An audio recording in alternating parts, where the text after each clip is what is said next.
বাংলাদেশ নড়ে চড়ে পড়বে না, যতই লেখালেখি হোক না কেন। 9 নম্বর ভূমিকম্প আর 8 নম্বর ভূমিকম্প, আমার বিশ্বাস আসতে পারে। 7.8 বাংলাদেশে আসছে 2013 কি 14-তে, তুর্কিতে মাটিতে শোয়া রেখা গেছে। আলহামদুলিল্লাহ, বাংলাদেশে একটা টিনের ঘরও হেলাইতে পারে না। জিজ্ঞেস করেন, নেটে সার্চ দেন, পাবেন। 13 কি 14 তারিখে 31st নাইটের পরের দিন বাংলাদেশে 7.8 ভূমিকম্প আসছে, আর 2 হইলেই 8 হয়ে যেত। আমি বিশ্বাস করি 9-10ও আসতে পারে বাংলাদেশে, কিন্তু আমার এটাও বিশ্বাস আছে কোনো বিপর্যয় ঘটবে না। চান আপনারা বিপর্যয় ঘটুক?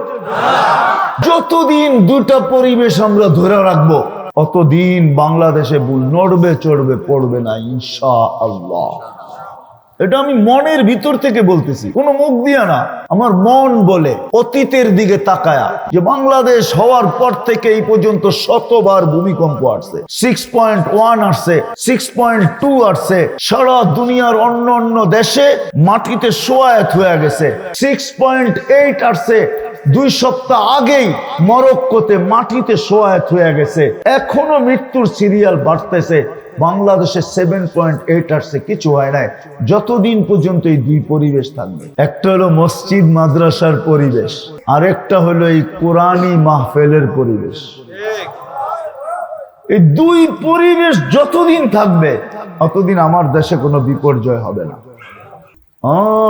দুনিয়ার মা বোনরা কমসে কম দামি লেহেঙ্গা পরবে 3 কিলোমিটার ঘের, যেটা সূর্যের আলোর সুতা দিয়ে আল্লাহ বানায়া পড়াবে। দুনিয়ার ব্র্যান্ড আর কি ব্র্যান্ড, 3 কিলোমিটার ঘেরের লেহেঙ্গা, সবচেয়ে কম দামি, আলোর সুতা দিয়ে আল্লাহ বানায়া পড়াবে। 120 ফিট লম্বা, চুলটিও 120 ফিট লম্বা। হুরদের থেকে 1 লক্ষ গুণ রূপ দিবে। হুরদের থেকে 1 লক্ষ গুণ কি হবে? রূপ হবে। পুরুষের 500 বছর আগে জান্নাতে পাঠাবে মা বোনদেরকে। এই জন্য পাঠাবে, দুনিয়ায় 2টা শখ পুরা করতে পারে নাই। মা বোনদের জন্মগত 2টা শখ আছে, নিজেকে সাজাইতে ভালোবাসে আর ঘরটা গুছাইতে ভালোবাসে। কিন্তু আল্লাহর অধীন হইতে যায় পারে নাই, না ঘরটাকে মন মতো গুছাইতে পারছে, না নিজেকে সাজাইতে পারছে। বাস সারাদিন সকালে হইতে হইতে নামাজ পড়া তসবিহ তাহলিল পড়তে পড়তে নাস্তার সময় হয়ে গেছে, স্বামীকে গুছায়া দিতে দিতে দুপুর হয়ে গেছে, দুপুরের খাওয়া রেডি করতে করতে আবার বিকাল হয়ে গেছে, বাচ্চা কাচ্চা পালতে পালতে সময় বাহির হয়ে গেছে, নিজে সব পুরা করতে পারে নাই। আল্লাহ জান্নাত সাজায়া রাখছেন। এই উম্মতের জান্নাত তো আল্লাহ নিজের কুদরতি হাত দিয়া বানাইছেন। 4 জিনিসকে আল্লাহ কুদরতি হাত দিয়া বানাইছেন, তার ভিতরে এই উম্মতের জান্নাতকে আল্লাহ নিজের কুদরতি হাত দিয়া বানাইছেন, জান্নাতে আদন। এই জন্যই কোরআন বলে, ইয়াগফির লাকুম যুনুবাকুম ওয়া ইউদখিলকুম ফি জান্নাতি আদন যালিকাল ফাওজুল আযীম। জান্নাতে আদন নিজের হাত দিয়ে বানাইছেন। এই উম্মতের জান্নাত আল্লাহ নিজে সাজাইছেন। এখন প্রতিদিন বলতেছেন, যাইয়িনি লি আউলিয়াই, আমার বন্ধুদের জন্য তুই নিজেকে সাজাইতে থাক, মেকআপ লাগাইতে থাক। আর জান্নাত ডেলি বলে, মাতা আউলিয়া উকা, আল্লাহ আপনার বন্ধুরা কবে আসবে? ফল তো পাইকা গেল। জান্নাতের হুরেরা বলে, আমাকে যৌবন ফাটতে শুরু করলো, ফাটতে, ফাটু ফাটু। আরে ফাটু ফাটু বোঝো? যুবকরা মনে হয় বোঝে না, ঠিক না? ফাটু ফাটু বোঝো? মাদ্রাসার পোলাপন তো বোঝো, ঠিক না? কিছু কিতাবাদি পড়ছো, ঠিক না? যৌবন ফাটতে শুরু করছে, কবে আসবে আপনার বন্ধুরা? তা আল্লাহ প্রতিদিন বলে, ইসবিরি সাতালকাকি আউলিয়াই, একটু সবুর কর না, বন্ধুরা ওয়ান্দা হয় আছে, রাস্তায় আছে, আসতেছে, একটু সবুর করে, একটু সবুর করে। ওই জান্নাত বানায় রাখছে। সাহাবা শুধু পাগল হয় নাই, শুধু নিজের ইচ্ছাকে আল্লাহর অধীন করেন নাই। নারী পুরুষ যুবক বৃদ্ধ সব নিজের ইচ্ছাকে আল্লাহর অধীন করছেন। আজকে যদি মেরে দোস্ত চাই যে কালকের ওই ইচ্ছাওয়ালা জীবন যদি চাই, ইচ্ছাধীন জীবন, তাহলে আজকের ইচ্ছা আল্লাহর অধীন করতে হবে। আর আজকে যদি ইচ্ছার মতো চলি, তাহলে ইচ্ছা স্বাধীনতা আল্লাহ 5টা দিছেন, এর বাহিরে যাওয়া যাবে না। এর বাহিরে কয়টা? ইচ্ছা স্বাধীনতা কয়টা? যেই কোনো শিক্ষায় শিক্ষিত হইতে পারো, যেই কোনো পেশায় পেশাজীবী হইতে পারো, সমর্থ থাকলে যেই কোনো সোসাইটিতে বাস করতে পারো, মৃত্যু পর্যন্ত যেই কোনো মত আদর্শে আদর্শবান হতে পারো, কিচ্ছু বলবো না। নাইলে বাক শক্তি আল্লাহর আর ও হবে নাস্তিক, এটা কোনো দিন পসিবল ছিল না। ছিল? হ্যাঁ, বাক শক্তি কে দিছে? আর ও টকশোতে বসে আল্লাহর বিরুদ্ধে বলবে? আল্লাহ কি দুর্বল? হ্যাঁ, একটু আগেই তো শুনাইলাম 99 পদের মালিক। আল্লাহ দুর্বল? আল্লাহ বলে আমি দুর্বল না, তোকে সীমা রেখা দিছি। ওয়ালাকাল আজাল, তোর জন্য সীমা রেখা আছে। ইদা যা আজালুক, সীমা রেখা আসতে দেরি, আখাজনাহু বাগতাতান, তোকে ছো মাইরা উঠায় নিব। বাইগা যাবি কোথায়? আইনাল মাফার, কোথায় ভাগবি? কোথায় ভাগবি? আকাশে? ফানফিরু ওয়ালা তানফিরু ইল্লা বিসুলতান, আমার রাজত্বের বাহিরে না, সব আমার রাজত্বের অধীন। কোথায় বাইগা যাবি? তোকে ছো মাইরা উঠায় নিব, বাইপাসের কোনো সুযোগ নাই। তারপরে লাতুসআলুন্না আনিন নাঈম, প্রত্যেকটা নেয়ামত সম্পর্কে তোকে জিজ্ঞাসা করবে। এই জন্যই তো ইব্রাহিম ইবনে আদম পাগল হয়ে গেছেন, রাজত্ব ছেড়া পাগল হয়ে গেছেন। একদিন বসরা আলাদা ধরছে, রাজত্ব ছেড়া পাগল হয়ে গেল কেন? আমরা প্রজা হিসাবে তো খারাপ ছিলাম না, তুমি রাজা হিসাবেও তো আমাদের কাছে খারাপ ছিলে না, আমরা তো কোনোদিন তোমার বিরুদ্ধে অভিযোগ করি নাই, আমরা প্রজা হিসাবেও তো ভালো ছিলাম কি ছিলাম না? বলে প্রজা হিসাবেও ভালো ছিলাম, আমি রাজা হিসাবেও তোমাদের কাছে ভালো ছিলাম, কিন্তু 4 প্রশ্ন আমাকে পাগল করে দিছে। বলছে সেই 4 প্রশ্ন কি?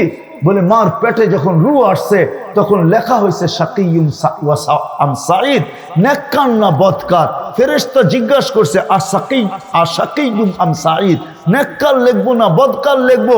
ফালা আদরি মাদা কুতিব, আমি জানি না আমার ব্যাপারে কি লেখা হয়েছে। মৃত্যু লগ্নে যখন বুকের হাত রাখবে মালাকুল মউত, তো দুটা সম্বোধন করবে, উখরুজি আইয়াতুহান নাফসুত তাইয়্যিব মিনাল জাসাদিত তাইয়্যিব ইলা রাউহিন ওয়া রাইহান, অথবা বলবে উখরুজি আইয়াতুহান নাফসুল খাবিস ফালা আদরি মাযা ইউখাতিব, আমি জানি না আমাকে কি বলে সম্বোধন করা হবে, পবিত্র রূহ বলবে না অপবিত্র রূহ বলবে। বলে তৃতীয়, বলে কবরে যাওয়ার পরে কেউ জবাব দিতে পারবে আর কেউ বলতে পারবে না, না হা হা করতে থাকবে আর বলবে শুনছি মানুষ কিছু বলছে আমি ওইটাই বলছি, সঠিক জবাব দিতে পারবে না। একজন সঠিক জবাব, একদল সঠিক জবাব দিতে পারবে। ফালা আদরি উজিব আম লাম উজিব, আমি জানি না জবাব দিতে পারবো কি পারবো না, এই জন্য পাগল হয়ে গেছি। বলে চতুর্থ, বলে কিয়ামতের দিন দুটোই দল হবে, ফারিকুন ফিল জান্নাতি ওয়া ফারিকুন ফিস সাঈর, অথবা একদল জান্নাতে যাবে একদল জাহান্নামে যাবে, অথবা আম্মা মান সাকুলাত মাওয়াজিনুহু ফাহুয়া ফি ঈশাতির রাদিয়া ওয়া আম্মা মান খাফফাত মাওয়াজিনুহু ফাউম্মুহু হাবিয়া। দুই দলই হবে, আসহাবুল ইয়ামিন অথবা আসহাবুশ শিমাল, দুই দলই হবে, তৃতীয় কোনো দল হবে না। ফালা আদরি মিন আইয়িল ফারিকাইন, আমি জানি না আমি কোন দলে, এই জন্য পাগল হয়ে গেছে। বলছে এখন পাগল হইলে কি হবে? যখন জানোই না, বলে পাগল হয়েই দেখি, পাগল হয়েই দেখি। কেননা মালিক বলে দিছেন আল্লাযীনা জাহাদু ফিনা লানাহদিয়ান্নাহুম সুবুলানা, এখনো সুযোগ আছে। উম্মতি মুহাম্মদী হওয়ার কারণে কণ্ঠনালীতে আসার পূর্ব মুহূর্ত পর্যন্ত সুযোগ আছে। তো আল্লাহ ইচ্ছা স্বাধীনতা শুধু 5টা দিছেন। চতুর্থ বলতেছিলাম, যেই কোনো মত আদর্শে আদর্শবান আজকে মানুষ হইতে পারে, নইলে বাক শক্তি আল্লাহর, অস্তিত্ব আল্লাহর।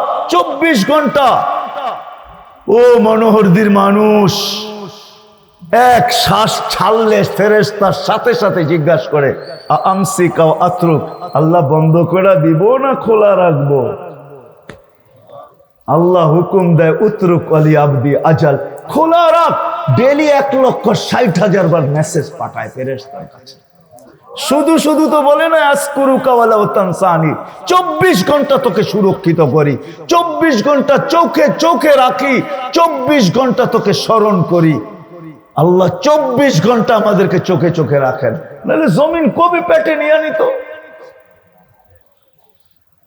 নাইলে আল্লাহ অস্তিত্ব দিল আর আপনি হবেন নাস্তিক। হ্যাঁ, আল্লাহ দ্রোহী। আল্লাহ স্বাধীনতা দিছে। চতুর্থ, মত আদর্শের স্বাধীনতা। পঞ্চম, আল্লাহ বলে যেমন খুশি তেমন চলতে পারো মৃত্যু পর্যন্ত, কেউ কিচ্ছু বলবে না। চাই 3 কোয়ার্টার, চাই হাফ কোয়ার্টার, চাই বিকেনি, বিকেনি পরেও করতে পারো, কেউ কিচ্ছু বলবে না। মানুষ বলবে, আমি আল্লাহ বলবো না। আমি তো অপেক্ষা করব তুমি সীমা রেখায় পা কখন দিবে। এই 5 স্বাধীনতা দিছেন ইচ্ছার, এর বেশি দেন নাই। আসেন আসেন, 2টা কাজ যদি আজকে করতে পারি, কথা শেষ জায়গায় চলে আসছি, 2টা কাজ যদি করতে পারি তাহলে ইচ্ছা আমার অধীন হবে। মা তাস্তাহি আনফুসুকুম, জান্নাতে যা চাবো তা মিলবে, যা চাবো। হায় হায়, পুরা বর্ণনা দেওয়ার তো সুযোগ নাই। হ্যাঁ, দুনিয়া আজকে একটা খাট পাই পাগল হয়ে গেছে, ঠিক না? জান্নাতের খাট উঁচা হবে 60 কিলোমিটার, 60 মাইল। আপনি বলবেন এত উপরে উঠবো কি করে, ঠিক না? না, আল্লাহর রসুল বলে দিছে তুমি খাটের দিকে যাবে, খাট নিচা হইতে থাকবে। ইয়াতাওয়াদা আলি আজলিক, তোমার জন্য নিচা হবে, যখন চড়বে তখন আবার উঁচা হয়ে যাবে। মনে উঠলো, এই জন্য বলতেছি, নিচের দরজার জান্নাতি মিউজিকের আওয়াজ শুনে পাগল হয়ে বাহির হয়ে আসবে। জিজ্ঞাসা করবে এই আওয়াজ কোত্থেকে আসে? উপরের তলার জান্নাতির থেকে। কোনো অনুষ্ঠান? কোনো অনুষ্ঠান না, স্বামী স্ত্রী খাটে বসে পাশ পরিবর্তন করতেছে। মনে হয় বুঝাইতে পারলাম না? হ্যাঁ, বাঙ্গা তো বলতে পারলাম না, এতটুকুই বললাম। স্বামী স্ত্রী খাটে বৈশা কি করতেছে? পাশ পরিবর্তন করতেছে, খাটের থেকে মিউজিকের আওয়াজ আসতেছে। জিজ্ঞাসা করবে এই মর্তবা কি করে পাইলো? জাদা বিকা সুবহানাল্লাহ মাররাতান ওয়াহিদা, দুনিয়া তোমার থেকে একবার সুবহানাল্লাহ বেশি কাউন্ট হইছে, বেশি পড়ছে, এই জন্য এই মর্যাদা পাইছে। সাহাবা শুধু পাগল হয় নাই, আল্লাহওয়ালারা শুধু পাগল হয় নাই, আজকার মোল্লারও শুধু পাগল হয় না। নাইলে গ্রামগঞ্জে 7,000 8,000 টাকার ইমামতি নিয়ে পড়া আছে, ঠিক না? অথচ অটো চালাইলে 20,000 30,000 কামান যায়। 7,000 8,000 নিয়ে পড়া আছে, 10-12,000 টাকা নিয়ে মাদ্রাসায় পড়া আছে। আমার বিশ্বাস এই মাদ্রাসার ওস্তাদের বেতন 15,000-এর উপরে হবে না, ঠিক না? আছে উপরে, থাকলে একজনের থাকতে পারে, ঠিক না? মোহতামেম সাহেবের, এছাড়া মনে হয় নাই কারো। হইলেও 2-1 জনের হইতে পারে। অথচ অটো চালাইলে 30,000 কামানো যায়, 20-25,000 কামানো যায়, ঠিক না? মাথা কি নষ্ট এটার ভিতরে পড়ে আছে এখনো? হ্যাঁ, না অটো চালাইতে গেলে আমেরিকার থেকে ডিগ্রি আনতে হয়, না ঢাকা ইউনিভার্সিটির থেকে মাস্টার্স করতে হয়, কিচ্ছু লাগে না, খালি কিনা নাইমা গেলেই হয়, ঠিক না? 2-4 দিন ধাক্কা সাক্কা লাগবে, তারপরে আর ঠিক হয়ে যাবে, ঠিক না? হ্যাঁ, তারপরে প্লেনের মতো চালাবে আর পয়সা কামাবে, ঠিক না? কেন পড়ে রয়েছে? জান্নাত এখানে ঢুকে গেছে, এই জন্য জান্নাত ভিতরে ঢুকে গেছে। আজকে তো 30,000 পাবো, কালকে কি মুখ দেখাবো, এই জন্য পড়ে আছে। নাইলে পড়ে থাকতো না, ওপেন দুনিয়া পড়ে থাকবে। এই জন্য 2-3টা কাজ করতে হবে। রাজি? হ্যাঁ, প্রথম তো তওবা করতে হবে। রাজি? মনের থেকে, কিন্তু জানলাম আমি মনের থেকে তওবা করলাম। অতীত থেকে তওবা নামান না। আল্লাহ কিন্তু এখন প্রথম আকাশে, ভালো মতে দেখলে দেখা যাবে। বিশ্বাস হয় না? বিশ্বাস হয় না? রাতের 3 ভাগের 1 ভাগ অতিবাহিত হয়ে 11:30টা বাজতে চলছে। হাদিসে বুখারী শরীফে আছে, সারাদিন হাত প্রসারিত করে অপেক্ষা করতে থাকে কে হাতে হাত দিয়া তওবা করবে। রাতের 3 ভাগের 1 ভাগ পর্যন্ত অপেক্ষা করতে থাকে। তারপরে বন্ধুর উম্মতের দিকে তাকায়া, আমি বলি আমার তাকাইয়ুল এটা, আমার ধারণা এটা, যে বন্ধুর উম্মতের দিকে তাকায়া 1 তৃতীয়াংশ পর্যন্ত তো অপেক্ষা করতে থাকেন, তারপরে মনে হয় আর অপেক্ষা করতে চান না, যে আর কতক্ষণ অপেক্ষায় বসে থাকবো। সেই সুবে সাদেক থেকে এই পর্যন্ত অপেক্ষা করতেছি, কেউ হাত দেখার তওবা করুক। বন্ধুর উম্মত তখন নিচে নাইমা ডাকতে শুরু করেন, হালমে মুস্তাগফির ফাগফির আল্লাহ। এখন ডাকতেছেন, যদি মনের থেকে তওবা করে থাকি তাহলে গুনাহ মাফ। কসম খোদার যুবক, তোমার গুনাহ মাফ, তুমি যদি মনের থেকে করে থাকো। আর আজকে একটা দুইটা অঙ্গীকার করব। আজকে একটা অঙ্গীকার হলো, আজকের থেকে আর নামাজ কোনোদিন ছাড়বো ওলামা কি বলে না না বলে এটা হলো পরের কথা। আমাদের নবীজি আসতে দেরি, মেসেজ দিতে দেরি করেন নাই। মাত্র মারপেটের থেকে বাহির হওয়ার সাথে সাথে চাদরে রাখছেন, ডান দিক হয়ে সেজদায় পড়ছেন, লম্বা সেজদা। আম্মা জান বলছে, কুলতা মা কুলতা, তুই যেন কি বলছিস আমি বুঝি নাই, বেটা লম্বা সেজদা করছিস। তারপরে উঠা বসছেন আত্তাহিয়াতের সুরতে, আর শাহাদত আঙ্গুলি উপরে উঠাইতে দেরি, সমগ্র জগৎ আলোকিত হইতে দেরি হয় নাই। আর রুম আর পারস্যের বড় বড় উপস্থাপনা আম্মা জানের সামনে আসতে দেরি হয়। আয়েশাই মেসেজ দিছেন নামাজ, সেজদা করেন না, মেসেজ দিছেন। হায় হায়, কেমনে বুঝাবো? উম্মতের কান্ডারি ছিলেন। শুধু শুধু তো কোরআন বলে না রাউফুর রহিম, হারিসুম বিল মুমিনিনা রাউফুর রহিম। রাউফ আল্লাহ, রহিম আল্লাহ, হারিসুম বিল মুমিনিনা রাউফুর রহিম। আল্লাহ নিজের সিফত বন্ধুকে উঠায়া দিয়ে আল্লাহর রাসূল। তো মেরে দোস্ত, যেটা বলতেছিলাম, নামাজ, আল্লাহ রসুল নামাজ নিয়ে আসছেন আমাদের জন্য। হায় হায় হায় হায়, আজকের থেকে নামাজ ছাড়বো না, পাক্কা ওয়াদা?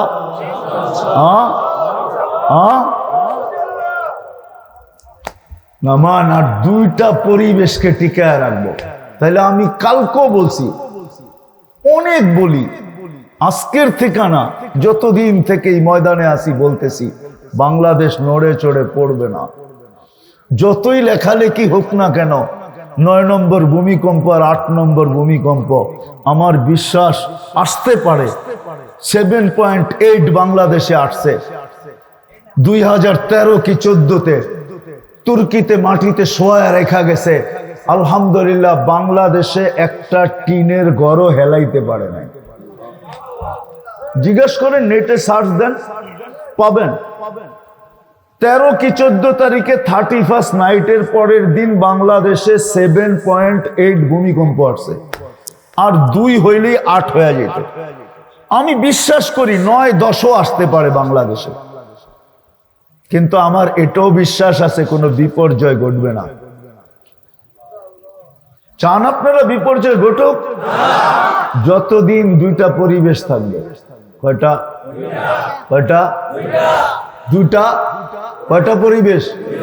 যতদিন দুটা পরিবেশ আমরা ধরে রাখবো, অতদিন বাংলাদেশে ভুল নড়বে চড়বে পড়বে না ইনশাআল্লাহ।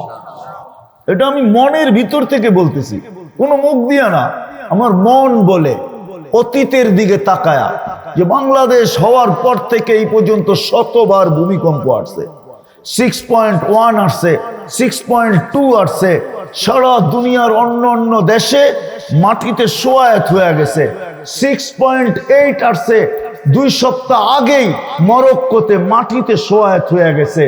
এখনো মৃত্যুর সিরিয়াল বাড়তেছে। বাংলাদেশে 7.8 আসছে, কিছু হয় নাই। যতদিন পর্যন্ত এই দুই পরিবেশ থাকবে, একটা হলো মসজিদ মাদ্রাসার পরিবেশ, মসজিদ মাদ্রাসার পরিবেশ, আরেকটা হলো এই কোরআনী মাহফিলের পরিবেশ। এই দুই পরিবেশ যতদিন থাকবে, ততদিন আমার দেশে কোনো বিপর্যয় হবে না। আমি প্রমাণ দেই, কয়েকদিন আগে লিবিয়ায় আসছে, কি জলোচ্ছ্বাস হয়েছে না লিবিয়ায়? হ্যাঁ, তুফান হয়েছে না? ওটা কি 10 নম্বর ছিল নাকি?